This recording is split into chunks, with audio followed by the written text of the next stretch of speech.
Good morning students. आज हम 7.1 exercise के सम नंबर 6 to 10 करेंगे। देखिए 6 सम।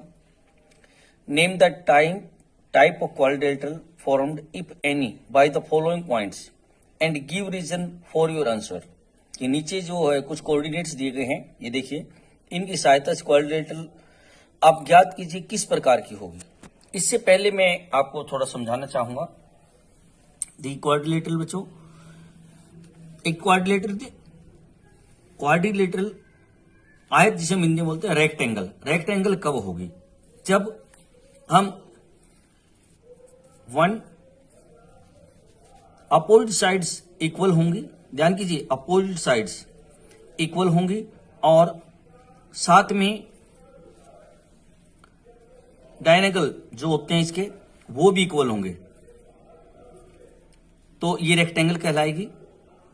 स्क्वायर कब होगी? जब all sides are equal, A B equal to B, C equal to C, D equal to D A, और साथ में डायनेगल इक्वल होने जरूरी है। ये पैरेललोग्राम कब होगी? जब अपोजिट साइड्स इक्वल हो और डायनेगल इक्वल ना हो, तो ये जो रेक्टेंगल है ये पैरेललोग्राम बन जाएगी। अब फिर बता दूं मैं आपको कब जब अपोजिट साइड्स तो इक्वल हों ये, लेकिन डायनेगल समान ना हो, तो ये रेक्टेंगल हो जाएगी। जो स्क्वायर हमारा, इसमें all sides are equal suppose और डायनेगल समान नहीं है, तो क्या बनेगा? रोम्बस बन जाएगा। जब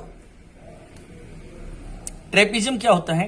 ट्रेपिज्म में टू साइड्स आपको पैरेलल मिलेंगी and other two sides unparalleled मिलेंगी, तो वो ट्रेपिज्म कहलाएगा।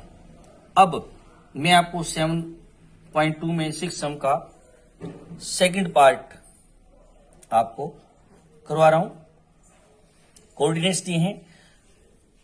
कोऑर्डिनेट्स देखिए, मैंने आपको समझा है ए बी सी डी, पहले हम ए बी निकालेंगे, फिर बी सी, फिर सी डी, फिर D A.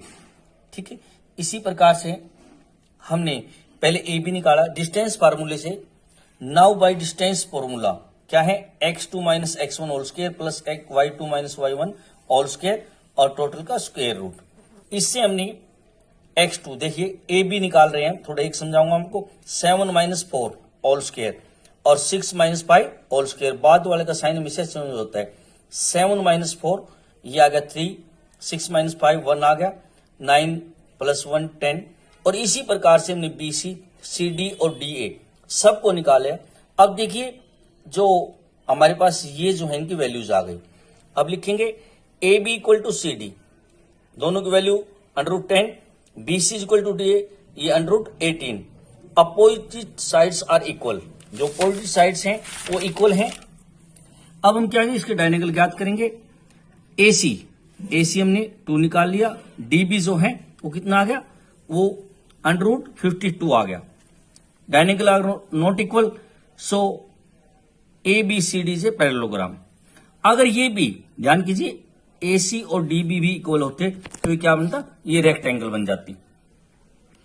Opposite sides equal, डायनेगल समान होंगे तो रेक्टेंगल बन जाती। अब ये पैरेललोग्राम है। बाकी भी जैसे मैंने आपको समझाया उसके हिसाब से आप इनकी वैल्यूज निकाल करके A B, B C, C D और डी ए की और ज्ञात कर लेंगे ये क्या है। नेक्स्ट 7th सम। 7th सम में कहते हैं find the points on the x axis which is equidistant from 2 minus 5 and minus 2 9। yes, क्या लिखा है? Suppose there is a point A को हमने बोले ऑन एक्स एक्सिस, एक पॉइंट है इसकी कोऑर्डिनेट्स x और 0 हैं, which is equidistant from the points b और c से इक्विडिस्टेंट है। अब ध्यान कीजिए, अगर वो इक्विडिस्टेंट है it mean A B is equal to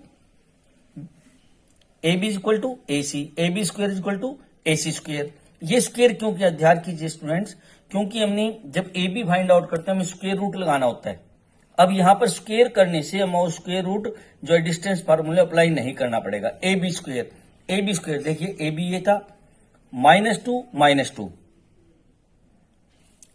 sorry A B, ये बी है, ए हमारे पास ये है, तो 2 माइनस एक्स, ये 2 है, 2 बाद वाले के साइन में चेंज हो जाते हैं, 2 माइनस एक्स होल स्क्वायर, फिर -5 -0 होल स्क्वायर।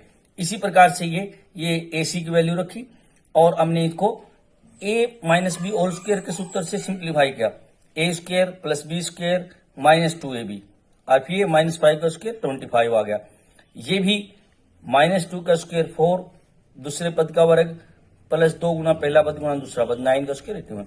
इसको हमने सिंप्लीफाई किया बच्चों, एक्स स्क्वायर कैंसिल हो गया, तो हमारे पास एक्स की वैल्यू आ जाती है -7। हेंस द रिक्वायर्ड पॉइंट्स, क्योंकि वो जो है एक्स अक्ष पर है तो ये स्पष्ट है, एक्स एक्सिस पर है तो उसकी वाई की वैल्यू हमेशा 0 होगी, और एक्स की वैल्यू हमने फाइंड आउट कर दी है। ये था हमारा सम number 7।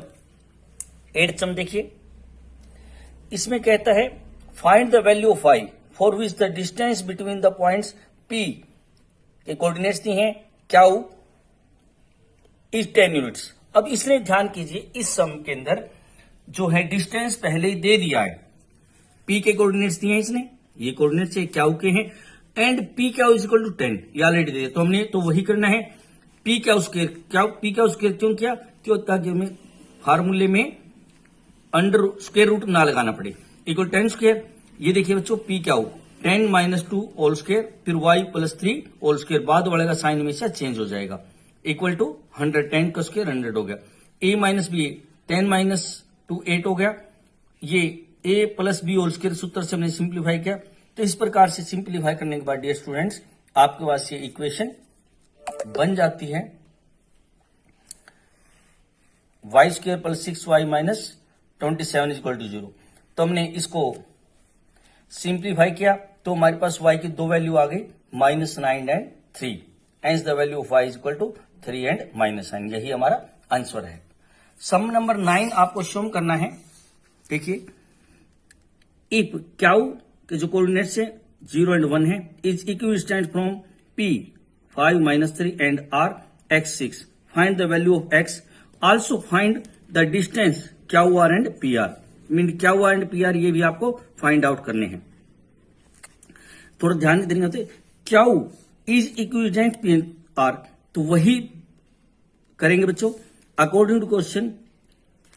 P Q is equal to QR, P Q square is equal to QR square, और आप अप्लाई कर देंगे। अप्लाई करने के बाद आपके पास x की वैल्यू आ जाएगी। फिर जो है डिस्टेंस फार्मूला लगा करके आप जो है QR और PR भी फाइंड आउट कर सकते हैं। Sum number 10, find the relation between x and y such that the points XY is equidistant from the point this and this. ये जो